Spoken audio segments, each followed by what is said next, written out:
which we have been talking about since the 1960s. This is not an accident. When you see the crisis in many of the African countries, the collapse of states, we predicted this in the 1960s.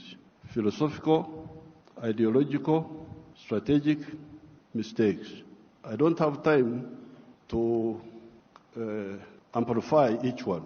But I was very happy to hear the President of the World Bank talking about prosperity instead of profiteering. These were his own words. That's what I picked. This has been the problem. Aid has been for profiteering. This has been the problem.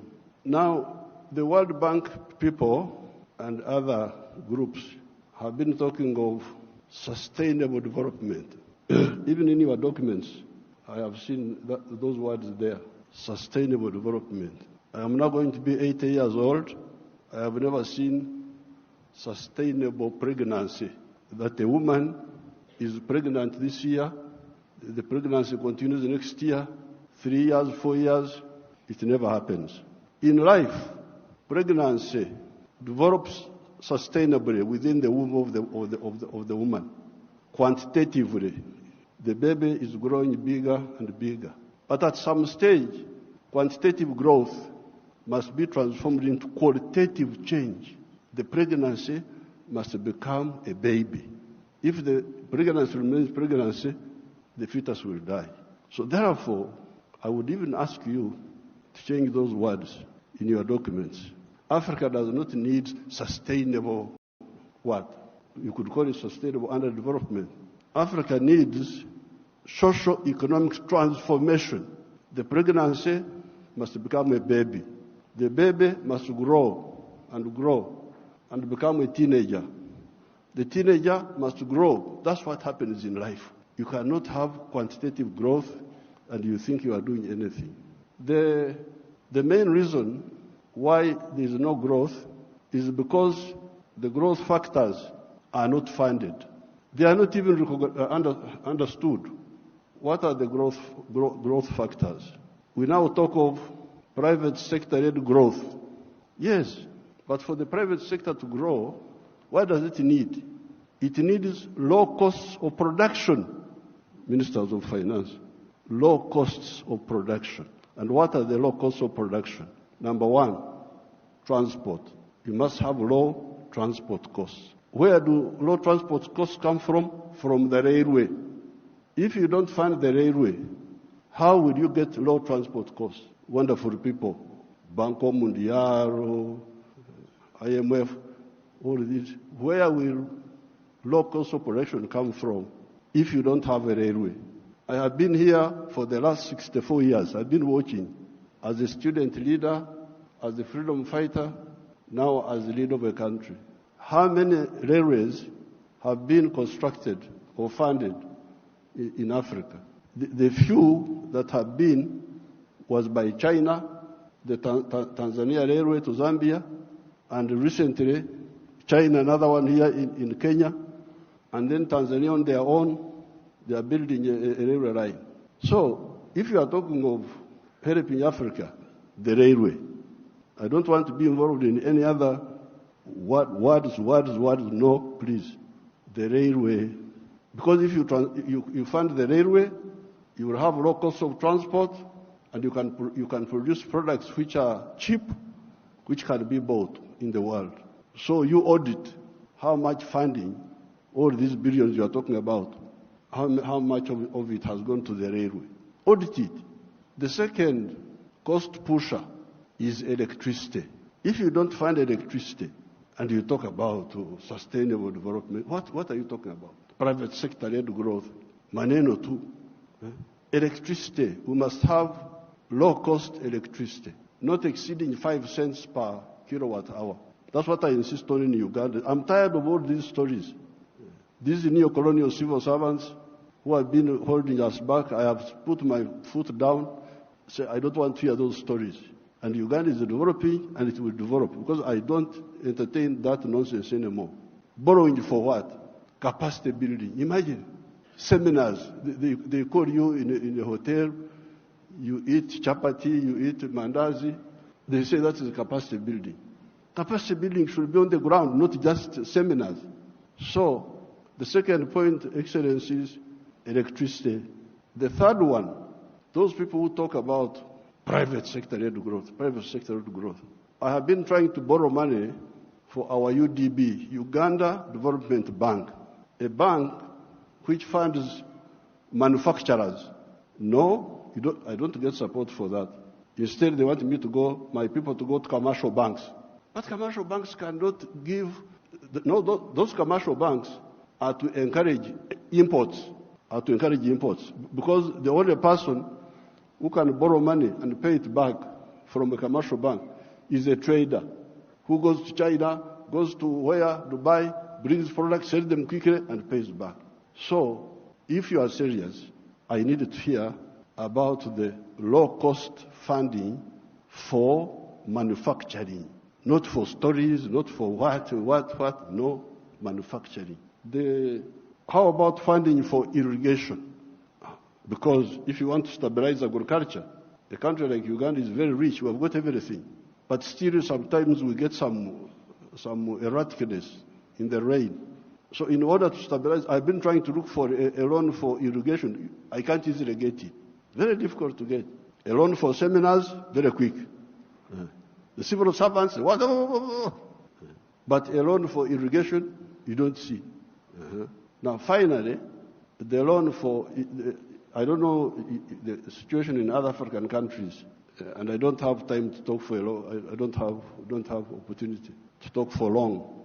But Uganda is a very rich country. But one of the problems we were having was that our people were outside the money economy. They were in what they call subsistence sector. They just produce for eating. Wanashughulikia tumbo tu. So I was looking for money. Please give me money to give coffee seedlings to these fellows who are just producing for the stomach, so that they can produce for the stomach, but also produce for the pocket, so that they join the money economy. You cannot imagine that by 2013, a few years ago, 68% of the homesteads in Uganda were still in the subsistence sector, in the non-money economy. You audit your countries. What is the situation? What is the percentage of the people? So I had now to use my own money, because I couldn't borrow money from anybody. The loans are for capacity building, for, I don't know, sometimes they give for ICT, but ICT is a communication system, mainly. What are you going to communicate on that communication? How are you? Good morning. And you think that is communication. Why don't you have ICT linked with agriculture, linked with industry? Oh, now the digital. Are you eating computers? Have I seen anybody eating computers? Just running up and down. Maneno tu. So I was insisting that all these Ugandans must be in the money economy. 2013, not long ago, 68% of Ugandans were outside the money economy, because Uganda is a very rich country. A fool can survive there. In other countries, fools die. But in Uganda, fools can thrive there. They just eat. He stays with his brothers. He eats. He goes from there to the sister. He eats. He's not earning anything, but he's eating. So we said no. Everybody must be involved in the money economy. We couldn't get any support for that, but we funded it ourselves. Each year, we spend about $300 million of our own to make these villagers join the money economy by producing for the stomach, but also for the pocket. And from 2013, I was now told that for the first time, 61% of the people are in the money economy of the homesteads. It is only 39% that are still out. You imagine those are still there, just eating, no money. So therefore, this meeting is. Then you get your neo-colonial civil servants. They talk of import support. Imagine there is money for import support. The governor writes to me, reports, we have got import cover for so many months. But I don't want to import. I want to export. Why don't you tell me about import substitution and export promotion? Instead you are telling me of import support. So money is available for him to become more dependent. So I'm very glad to hear what now finally the curse which we told our people about in the 1960s, we told them part of the wars we fought in Uganda were to get rid of the neo-colonial groups which were there, which were stopping us from thinking. We had to get rid of them by force.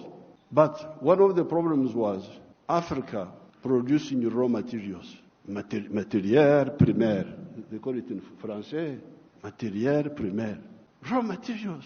Imagine coffee. The global value of coffee is $460 billion. All the coffee producing countries of the world, Brazil, us, all these, we only get 25 billion of that. Out of the 460 billion, the coffee producing countries get 25 billion. And Africa gets only 2.5 billion. 900 million of that comes to Uganda because Uganda produces a lot of coffee. A country like Germany, which has no coffee, earns $65 billion from coffee. So, this I sell a kilo of coffee, good grade coffee, $2.5. Somebody in London will get $241 from that 1 kilo. Okay, there are other costs on the way. I don't want to, because he's the owner of a restaurant and so on. But coffee roasting, coffee grinding, coffee packing must happen here in Africa. Must happen at source. The shirt I'm putting on is Ugandan cotton. I don't put on foreign clothes. It's only the trousers I'm putting on because I can't go naked. Because they have not solved that problem for me.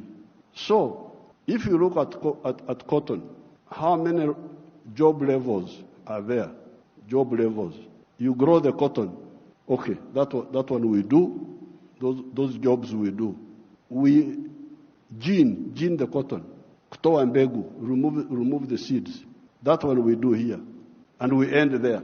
When you hear all these countries which have got crisis, Burkina Faso, I don't know what, Mali, all of them are cotton growing countries.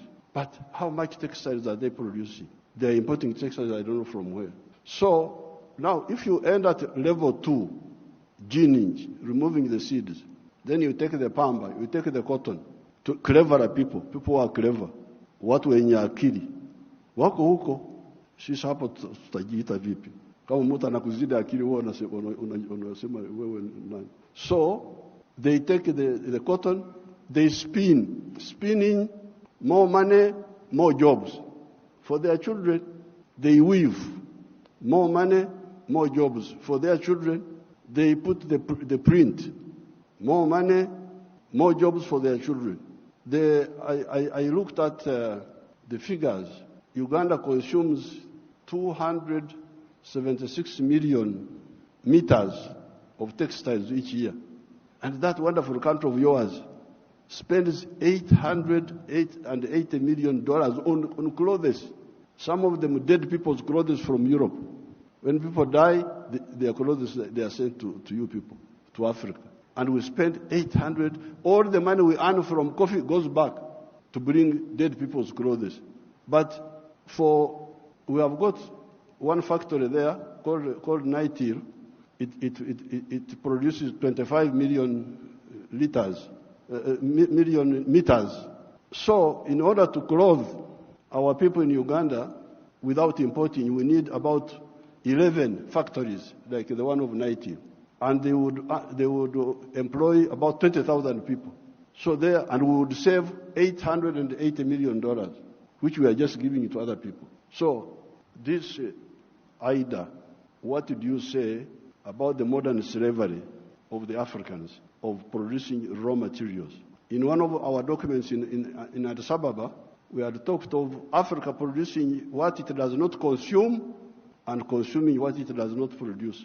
They had put that as a summary in one of the documents of the African Union. We must get rid of the production of raw. I banned the export of minerals from Uganda and process. I banned them. Piga marufuku. Then the agents were going in the corridors, what Mufanyi, no mineral will come from Uganda. if it's not processed. You wait until I go away, you can steal the minerals, but not now. I banned this export of unprocessed minerals in 2012. My young brother, His Excellency Ruto, I forgave him and gave him some little iron ore for, I think, 2 or 3 years, because I've got a lot of iron ore, one of the best in the world. I told him, His Excellency Ruto's man, Muhindi wa hapa Kenya, you come and build the steel factory in Uganda at the iron ore. Oh, I've already built in Mombasa. So I said, okay, because of my young friend, I give you some iron ore for 2 or 3 years. But come and put the factory here. Now you can imagine akili ya watu wenu, my civil servants. An Indian wanted to take that iron ore to India. Imagine, iron ore in our language is called obtare, but it is soil, black soil. If you see it, it is soil. To take that to India and do what? Pay your wonderful people $47 per ton. Our iron ore is the purest in the world. It is 70% pure. So you need like 1.5 tons to make a ton of steel. Now, a ton of steel costs $700. Somebody gives you $47 on your wealth, the wealth of your people, and he gets $700 from it. And all the jobs. Your children have no jobs. Watoto wa Wahindi wanapata kazi. I can't be part of that treachery. So I banned, there will be no export of unprocessed minerals from Uganda. So there's no business. What do you mean there's no business? So when I banned them, they are flocking in now. They have opened 7 gold refineries. 7 gold refineries. They are there. Because I banned. The other day I was opening a tin refinery. You can imagine this tin, and the Samia may know where we were, the power station. Both sides, the Uganda side and the Tanzanian side. That is all tin. But all this time, imagine, since the British were here, they were taking, walikuwa wanachukua mawe tu, stones. Because tin in nature is a stone, looks like a stone. So they take that. And they give my people $11 per kilo. And they take it to cleverer people. For the cleverer people, they get $32. My people got 11, those people get $32. And all the jobs. So when I was opening the factory, I was asking the refinery, I was asking them, this boy who opened the factory is a Canadian. I was asking them, huyu Mcanada, ameleta umeme wake? Has this Canadian brought his own electricity? No. Anatumia umeme wa kwetu. Ameleta maji yake ya factory? No. Anatumia maji yetu. Internet, anatumia ya nani? Ya kwetu. So, out of the $32, much of that money will remain in Uganda. Pay for the raw material, pay for the electricity, pay for the water, all that remains in Uganda. So, what does, first of all, my African brothers and sisters say about this hemorrhage of Africa? Hemorrhage. Echikurukuto, we call it in Uganda. This hemorrhage must stop. Strategic economic mistakes.